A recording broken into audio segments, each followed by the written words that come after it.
Hello po, it's me, Kuy Stenber. May bibisitahin nga po kami na isa sa kapwa namin PWD at ang makakasama ko po ngayon ay sila Kuy Kevin Vlog at si Papa Bear. Ayan po, at nagpapasalamat ako dahil may regalo pa po si Papa Bear sa akin na ganito. Ayan, 1, 2, 3, sabay-sabay. 1, 2, 3. Mag-i-step to the left, step to the right na nga po kami papunta sa bilisan tuli na kotse ni Papa Bear. Ayan po. Ayan, tara, makakasakay tayo ng kotse. Mapunta mo na kami. F4 na tayo. Ano kayo yung F4? Putol.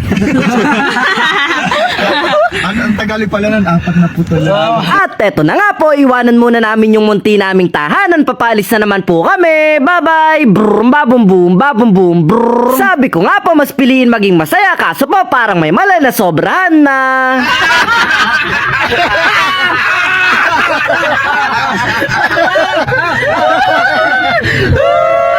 Hops, tama na yan, hinto na. Share ko po na ang sarap nga pong pagmasdan ng magandang paligid na nadadaanan namin. Kaya nung papasok na po kami dito sa bayan ng Bungabon ay huminto po muna kami para mag-picture-picture. Para hindi po masayang yung pagkakataon na kasama namin sila Kuy Kevin Vlog na nagmula pa po ng Mindoro. Tapos syempre po nagpa-picture na din ako dahil sa totoo po isang bayan lang yung pagitan magmula sa amin, pero ngayon pa lang din po ang unang pagkakataon na makarating ako dito.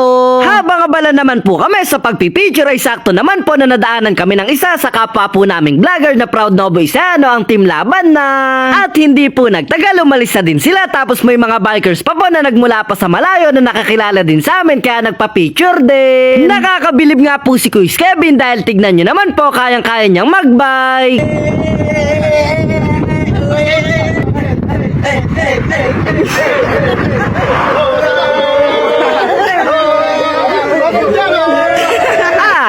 Ganun sana. May nakita po akong malaking sibuyas kaya sinubukan ko pong buhatan gamit yung malakas kong braso. May muscle yan. Paano mga kuys, mauuna na po kami sa inyo. Ingat po kayo sa biyahe at makarating po sana kayo ng ligtas sa pupuntahan nyo. Bye-bye. Bali, ilang barangay na nga po yung nadaanan namin dito sa bayan ng Bungabon, pero hindi pa po talaga namin alam kung malayo o malapit na ba kami sa pupuntahan namin. Kaya nagtanong po kami kay tatay, tapos nung medyo nakalayo na po kami, huminto po ulit kami para magtanong papunta sa aming destination. Wow, English yun ah. Buti na nga lang po, mabait yung quiz na napagtanungan namin at pinasunod na lang po kami sa kanya para onti na lang po malapit na kami sa lugar na pupuntahan namin. Ang kagalingan pa po ni Kuys ay nagdrawing na po siya sa lupa para gawan kami ng mapa. Biro lang po. Nagpicture po muna kami bago umalis at ito po si Kuys Kevin, ang kulit talaga kaya pinilit na po siyang ipasok sa kotse. Lumiko na po kami sa huling paliko na tinuro ni Kuys at diretsuhin lang daw po namin. Pero bago po kami makarating, huminto po muna kami sa tindahan para bumili po ng mamimerienda. Ayan po, lumagpas na kami, buti nakapagtanong kami kay ate. Ayan, ginabili ate. At eto na nga po, nahanap na namin, natatapatan na yung munting tahanan ng bibisitahin namin na si Tatay Joe. Ay, naka-vlog na. Okay. Mga idol, ito yan si Papa Joe. Pupuntahan natin, nandito tayo. Buksan na ba natin? Surprise yan. Tana mo na ba? Buti.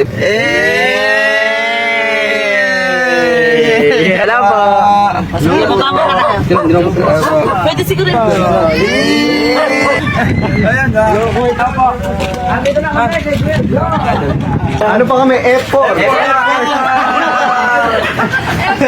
Dito ako sa loob, napansin ko na ang ganda to. Nasama ni Papa. Ganda. Ito pa, anak nyo. Tatay Jong. Pasok po kayo. Pasok kayo. Talaga ikaw. Oo, maaga ka talaga, no? Buti pa si Kuya Joe, may magandang asawa, may mga anak. Ikaw kumitot ng mga sige! Ayan nga po, at magkakasama kami ngayon. Ito po si F1, F2, F3, at syempre kasama na po natin ang F4! May masil yan, may masil yan. May masil yan. May masil yan.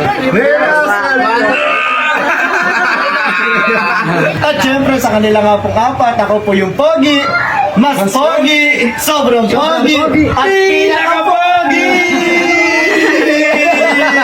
You know, ganun sana, ngiti lang, para pogi. Pagdating po namin, nabigla daw si tatay dahil akala po niya si Kuis Kevin lang daw yung pupunta, pero nun po pala 3 kami. Hops, pasensya na po, hanggang dito lang muna. Mayayari na nga po pala yung video. Salamat sa panonood mo, sana nag-enjoy ka, hindi ko nasayang yung load mo. Kita-kita na lang po tayo sa susunod na video.